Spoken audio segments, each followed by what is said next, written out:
I'm going to do my announcements after this first interview because we have three people that we're interviewing in this first segment, and they are all co-authors of a book called The Game Plan. And the subhead is A Woman's Guide to Becoming a Doctor and Living a Life in Medicine. And all three of these young ladies are doctors, and they all are graduates of Georgetown Medical School. And I went to Georgetown as an undergraduate. So when I read that they were at Georgetown, I went in the medical school. I wouldn't have been in the medical school, but I did graduate with a business degree from Georgetown years ago. And so I was said, this is great. I can have some alumni on the show and hear about their experiences. And then they've written this fabulous book. So, ladies, welcome to, or should I say, doctors, welcome to Black Authors Matter TV. Thank you very much. Thanks for having us. Thank you for being here. I'm excited to hear about your book as well. I mean, first of all, I love the title. I think with the title, you are automatically targeting exactly who you want to target with your book.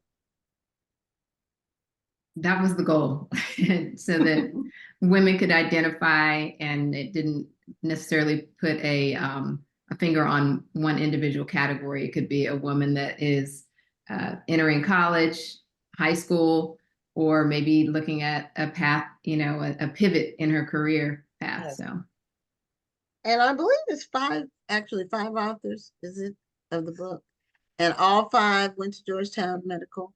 Got the degrees at Georgetown. So that's an amazing accomplishment. Now, did you all meet as students while you were there at the same time, or did you become aware of each other after that? No, we met at Georgetown. We all came together in 1993, and we matriculated in 97 and 98, and we just became fast friends. And it was from a series of girls' trips. We were sitting around trying to figure out, well, how are we going to continue to serve? At that time, we were doing a very small scholarship for fourth-year medical students, and thought of doing maybe an app or some other way in which to kind of share our collective knowledge. And the idea of a book came up, and that was about a decade ago, and here we are. Oh, so okay. So intentional then. What was your question? I said this was pretty intentional.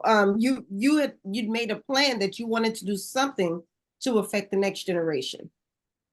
Absolutely. Our goal was to talk to the women that we were when we didn't have all the knowledge that we wish we had prior to entering medicine, and hopefully to serve as a guide for those that are entering with, and allowing them to have their eyes wide open with as much information as possible so they could make an educated decision about all aspects of their career. Wonderful. So, what do you all have your undergraduate degrees in? Mm-hmm. Are you all in sciences or some other field? So you can just, Sylvia. Diane, by the way, my daughter's name is Sylvia. So she must be fabulous. She is fabulous. She's named after her paternal great grandmother. So wonderful, wonderful. Well, I will start then, since your daughter's name is Sylvia. I went to the University of California at Berkeley, and I majored in molecular and cell biology. Wow.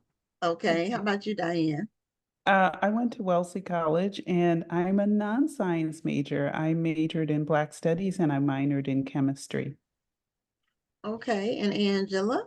Yeah, I went to Texas A&M undergrad, and I got the classic BS in biology.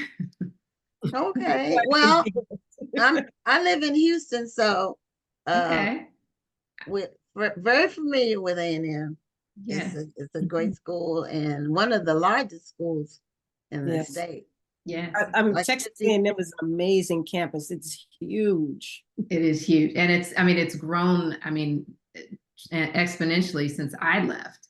But yes, huge campus. That's amazing, because I visited that campus when I was in high school. And it was huge then. So I can only imagine, if you said it's grown, I can imagine how expansive it is now. There used to be an area, we called it over the tracks, the railroad tracks, where there wasn't a lot of activity, and they built a brand new stadium and all of the biochemical science building. It's yeah, you can't walk it easily. You need to have some type of access, like a bicycle. They have the tram, I guess. Oh, yes.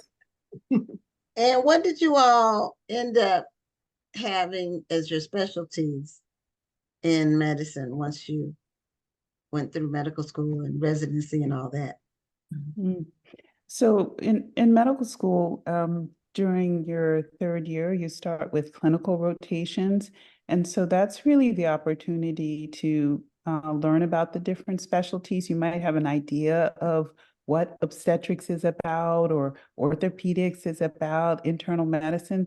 But until you start to do the clinical rotations, you don't really have a true sense. So during the clinical rotation years, third year, and then solidifying in fourth year is when students will then choose which area they would like to specialize in. And so for myself, when I went through the clinical rotations in obstetrics and gynecology, that is where I realized that this is an area that I love, I enjoy. When I went to school, I did not want to go into obstetrics and gynecology because that's the field where people are up all night. And wow, here I am. That's what I do. Okay, now I didn't know people would be up all night, but I guess Oh, I guess. yeah. Oh, yes. Those babies Yes. love to come at Oh, any yeah. time. Well, babies Yes. do come at any time. That is Yes. true. But I know, if you're not in the field, you don't know that particular factoid necessarily about you know that it takes a lot of brain matter to be a doctor, whatever type it is. So, Angela, what is your specialty? I happen to follow the same path as Diane. Like many of us, when we go enter medical school, a lot of us have a preconceived idea of what we want to do. And from the time that I was young, I always wanted to be a pediatrician. And like Diane said, we go through the different rotations, and kind of the succession that I had, I did surgery and absolutely fell in love with it. But I always knew I wanted to have that continuity of care, and to have, my goal was to be able to prevent disease in people versus just treating. And so I did OB next, and it was just, a combination of everything that I loved at that point: women's health care, teaching, taking care of women. The gynecology part was interesting because it also involved surgery and procedures, and then teaching, and then you deliver that first baby. And if you're meant to do OB, it's usually you're done. And much like Diane, and what we talk about in the book, is I had no idea what call was like.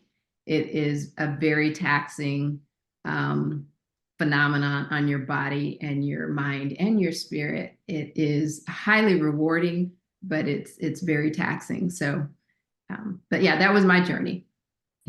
Okay, and Sylvia? Yeah, so I am an internist, which means that I take care of adults and typically chronic diseases. I have I'm lucky enough, I work in kind of a hospital situation. So I'm what you call a hospitalist, which means I only do inpatient work. And the reason I am an internist is because I originally was going to go into public health. I also have a master's in public health from Hopkins. And that was probably the best thing that I've ever done because it helped me think about populations. And I was always interested in taking care of communities, in particular communities of color, and how do I impact communities.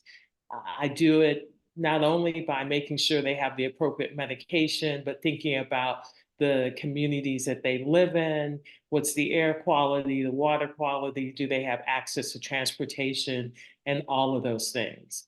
So I'm an internist. We have one other internist as an author, co-author, as well as a pediatrician. And I would be remiss if I didn't mention that Dr. Matthews is also an Aggie, and Dr. Yes. Osborne went to Rutgers.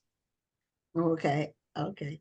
Thanks for mentioning them as well. We want to make sure that they are not lost from this conversation, because they're a huge part of this book as well. Integral to the book, yes. Right.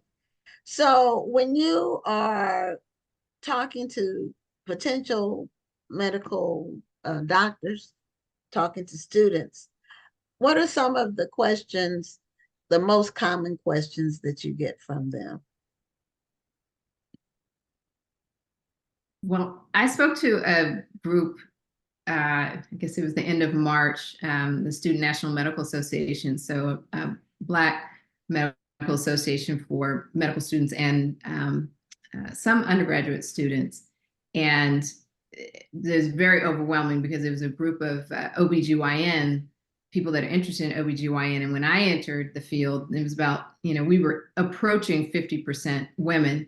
But in this audience, it was probably about 95% women and packed, and which was wonderful to see. Anyway, I digress, but it was a really good audience. I had a lot of questions about regular quality of life. What is it like being a woman and having a family, which I do. I have a husband who I've been married to for coming up on 32 years, who's been very supportive, and two adult children. And so they were asking really good questions, which I believe, I think I was somewhat remiss, and I didn't really know the questions necessarily to ask, but I also didn't have the mentors in front of me to ask those questions. But I get a lot of questions about how do you do it as a woman and having a career and with all the other responsibilities that you have in life.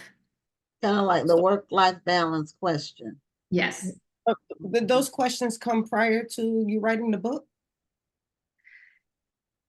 No, our goal was to really give information that we wish we had known before we went to medical school. Right. So it is. That's why I had asked the question, because I was wondering, it seems like that as African American women, you're probably going to have a lot of up and coming doctors who are looking to you and they're going to be asking advice. And I see them probably asking those questions. And I was wondering if that's what may have inspired the book. I know you said you wanted to make your mark, but I'm just wondering, like, what did you want to put in the book? How did you know this was the way you wanted to focus? We literally started with what are the things we wish we had known. So it goes to dating, it goes to your point of work-life balance, contracting, how do you make a pivot in your career, the basics, how do you get into medical school, mentorship, sponsorship, that sort of nuance. So really just basic questions that we think are bread and butter questions that you should consider before you go into medical school, or if you're already in that journey. And truthfully, it also works for people who are currently in training. So if they're in residency or fellowship training or early career. And then I will add that our initial editor, Wayne, as he was going through what we had written, then offered up to us that we needed to share personal experiences and to add to the topics of what we were talking about, so that the reader would be able to read about what we're describing, but then hear our own voices, our experiences of what we actually went through. Okay. So that was a challenge in the writing process. I mean, telling something relevant without telling too much. Right, and that's what I'm saying. You feel like you're stripping down a little bit when you start to share your own experiences. Oh yeah, that was Absolutely. really hard for me. I don't know. It was like maybe PTSD or something. Ability to remember, but it was actually really hard for me to draw back and recall some things. But I did. It requires you to be vulnerable. And I Yes. think that's so important in a book like what we're writing, because there are plenty of books on how to do it, what you need to do, get, your MCAP score, what your requirements are, and, those sorts of things. But in the book, we have a lot of real life experiences, including failures, including, the hard road to building up your profile in getting into medical school, because perhaps you didn't get in the first time around, or get into the school of choice your first time around. And so just a lot of real life experiences that, again, we give a lot of accolades to our editor Wayne, because it was definitely not something that we even had thought of putting in the book. And I think that's really what sets it apart, quite honestly, is a lot of the experiential things that we talk about, and just being very, very honest. And I'll add on to what Angela is saying is that I know that our secret sauce is that we have 5 Black women physicians, and we all have 5 really unique stories that are portrayed really accurately within the book. So you think you're like, oh, they're 5 Black women, they've had similar stuff has happened to them, but we're geographically from different parts of the country. We went to different undergraduate schools. We came to medicine in different pathways. We're not all in the same specialty. We practice in different ways now and have had different career journeys. So I think it's really important that someone who's interested in medicine understands that they will find their own path. And part of the journey is living your most authentic life. And it's really important that you are able to understand that you can embrace that. And that's really your superpower. Now, it's interesting to me that you, with all of this, you also mentioned dating. And as you probably know, sometimes professional African American women get such a raw deal when it comes to social media, because we're told that we're chasing our degrees and we're chasing our careers and we're not making time for a man. And I'm sure in your dating lives, you probably have heard some form of that. Do you find that many of the women you may be mentoring, have they had struggles in that arena? And then what is the advice that you give them when it comes to dating? Because not everybody they meet is going to be a doctor or is going to understand the journey. I'll answer that question. I'm the single girl in the group. So the question about dating and what do I tell younger women? I think at this point, I'll be 55 in a couple weeks. I guess I tell them date them all and really find the right fit for you and someone who's going to be in your corner and help you shine your light the brightest. And you don't know until you sort of kiss some frogs. And sometimes you have a starter marriage and you have to decide that you're going to get divorced. I have girlfriends who are divorced. That's perfectly fine. But I think it's really important that we love ourselves first. And that journey of figuring out who we are as physicians, as wives and partners, as daughters, as friends, sometimes it takes us a little bit longer. And my favorite expression is let's not be in a hurry to make a bad mistake. So let's just, yeah, I'll stop there. Yeah, that question I guess hits a little close to home for me, but it's sometimes things happen. Things always happen at the appropriate time. Absolutely. You all, Diana, Angela, do y'all want to chime into that question? Well, dating is definitely not anything that I can comment on, because essentially I married my high school sweetheart. And so that was the date we dated for 8 years though, from high school through college. We didn't get married until after college, but essentially I entered medical school married.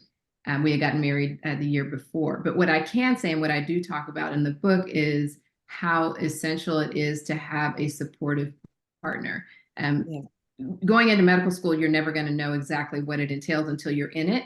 But as much as you can, if you can educate that partner and have that, 100% support, which I can say that I attribute a lot of my success just getting into medical school to my husband because of how supportive he was.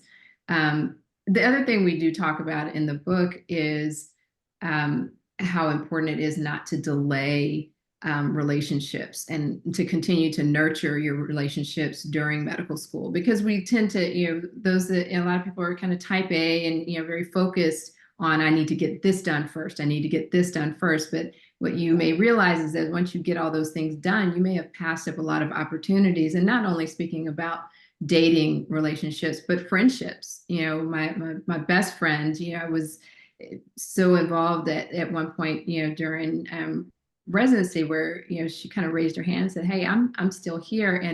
And we've continued to nourish our friendship, but it's really important to take care of all relationships, and taking care of relationships is part of your self-care.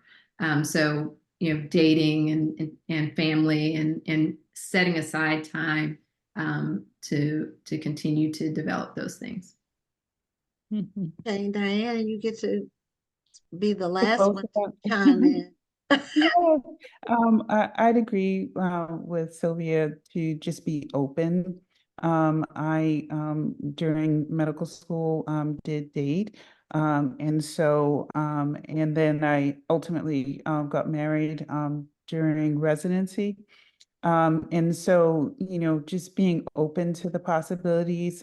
Some relationships are going to work, others aren't. Medicine is challenging. It is a really hard specialty on relationships. And so you really do want to and hope to find that right person who can be truly supportive of what you're doing, and supportive of the demands. And sometimes it's good to just take a pause and also not be with anyone and just celebrate oneself and love themselves. Mhm. But Yeah, just because you go to medical school doesn't mean that you're not going to find a partner. Mhm. And so I don't want anyone to think, oh, I don't want to go to med school because, oh, I'm going to not have children, or I'm not going to get married, or things are going to be delayed. Uh, we're choosing ourselves and making the best decision for ourselves. And then the universe has a way of bringing everything else where we're supposed to be.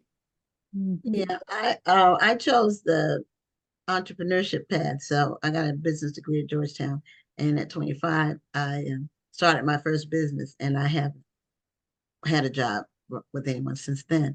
But entrepreneurship is kind of like medicine in that it takes a lot of focus and time and attention when you're trying to build something. Mhm. And it's better to be single than to have a spouse that's not supporting you and creating problems and issues, because it's a competition, or it's just not a good fit.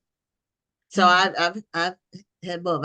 I've been married twice, and the first time I got married, it was to someone who just didn't get it. Mhm. And so, and it doesn't, it's better to be single, because they can really cause problems. And sometimes in the competitive part, they might even, and maybe it's subconscious, want you to fail, or, Mhm. so you have to really be careful when you have demanding careers, especially, that the spouse or partner is supportive, or and when you have an interest, the people that you're supposed to meet with that interest, they come across your path. Right. Mhm. So I applaud you women for just, one, being all in with medicine, Mhm. and writing the book to share it with other people, with women especially, and making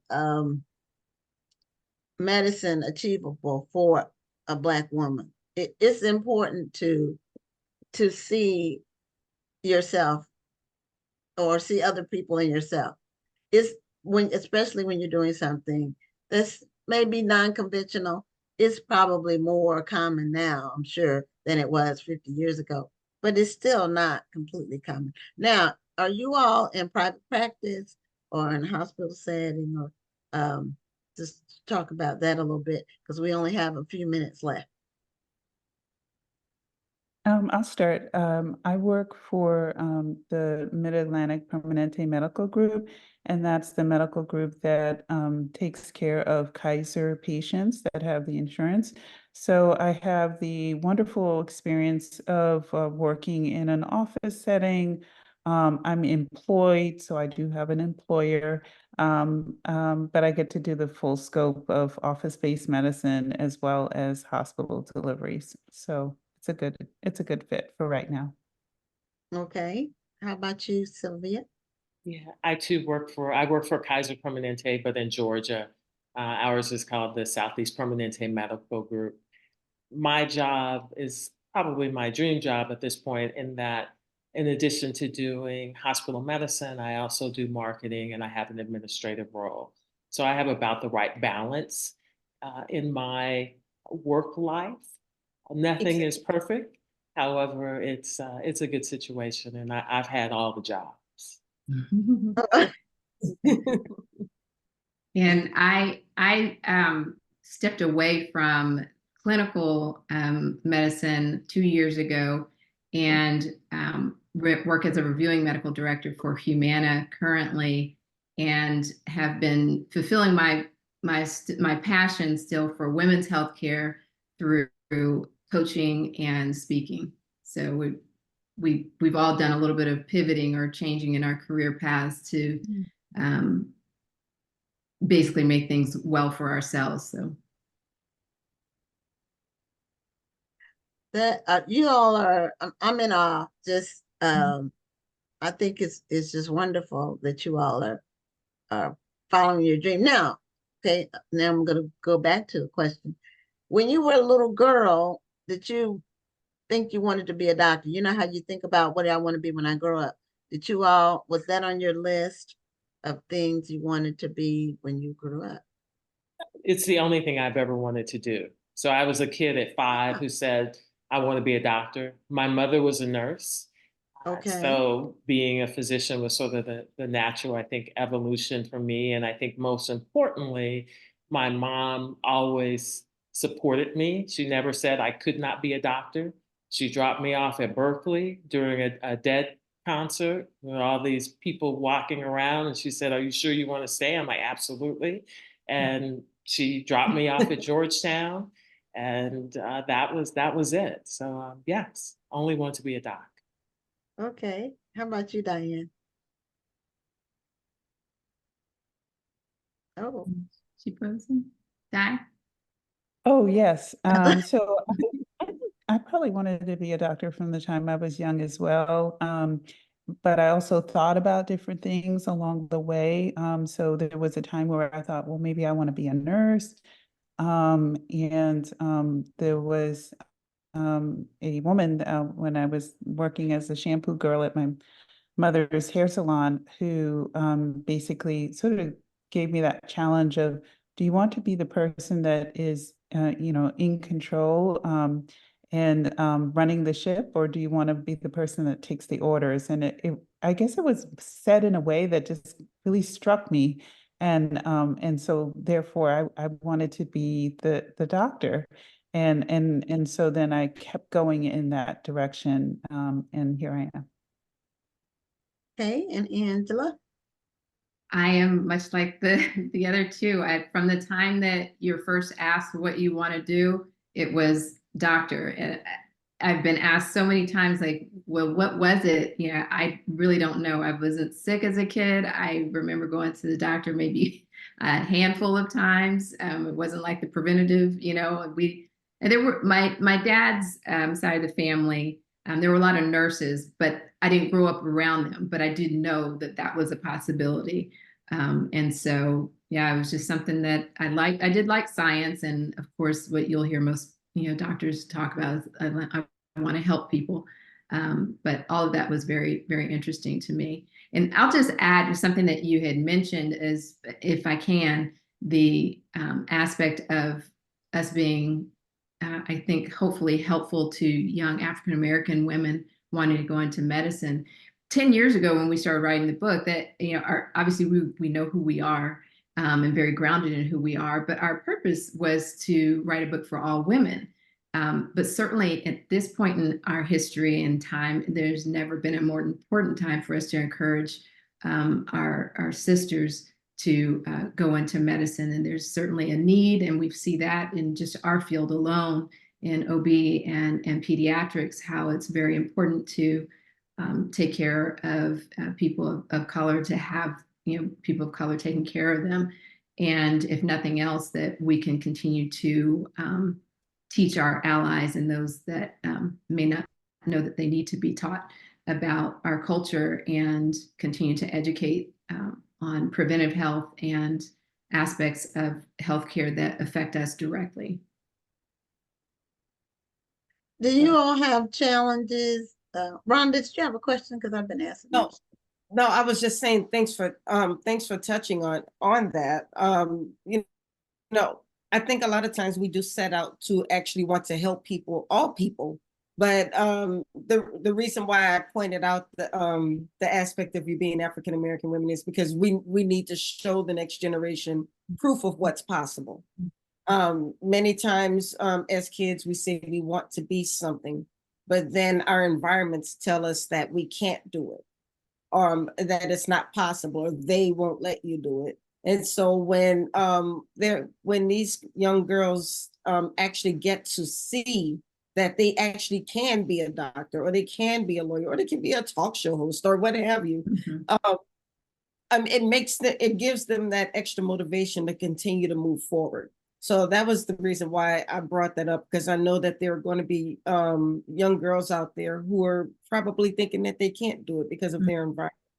Or they've been criticized. You're chasing degrees when you should be taking care of home, and all these other things. So I think people need to see, they need to see this show. They need to read a book like yours and know that they can continue to move forward. Now, do Our you book all? is available on Amazon. Sorry, that was such a Okay. natural thing. Yeah. And do you all have a copy? Any of you all have a copy of the book that you all can show the audience? Right behind you. Okay, great. Okay. The book And is the called. link to the book is in the chat. For anybody who would like to order the book, maybe somebody going through medical school, but in saying that, it seems, do you think that somebody who may not necessarily be going through medical school or pursuing a doctorate, could they still get something out of this book? Absolutely. And honestly, high school students all the way through kind of early career, or people who are making a pivot, because it's really important that you understand how important it is to have relationships with people. So certainly friendships, but also having mentorship is really quite critical. So we recommend the book for everyone, not necessarily just for women too. There are things that men can learn from the book as far as what it takes to become a physician, and then all other ways in which they can be supportive on a woman who's on her path. Wonderful. Okay, well, we really appreciate you all coming on the show. I will say, in just an anecdote in closing, when I first went to Georgetown, I went into nursing school, and I quickly, as soon as the first time I had to go into the hospital and actually touch a patient, that's when I knew it wasn't for me. So I changed my major. I changed my major to business and never looked back after that. But it was an experience. Because you all would know the dorms, because you all went to graduate school. I mean, went to medical school. But I was in it was St. Mary's then. I don't know if they even still have that dorm, but that was the dorm for nursing students at the time. So anyway, thank you all. You all are so impressive, and I was glad I got to talk to fellow Georgetown alumni, even though it's a medical school, it's still Georgetown. So thank you so much. And anybody interested in a medical career or just a career, get a copy of the game plan. It's available on Amazon. Thank you, Doctors Sylvia, Diane, and Angela, for being on Black Authors Matter TV. Thank you so much for Thank you having very us. much. Boy, it's Saxa. Oh, yeah. Yeah. Yeah, I should have worn one of my t-shirt, but you wouldn't really been able to see it anyway. So, all right, you all have a great evening. You too. Thank you. Bye-bye. Bye-bye.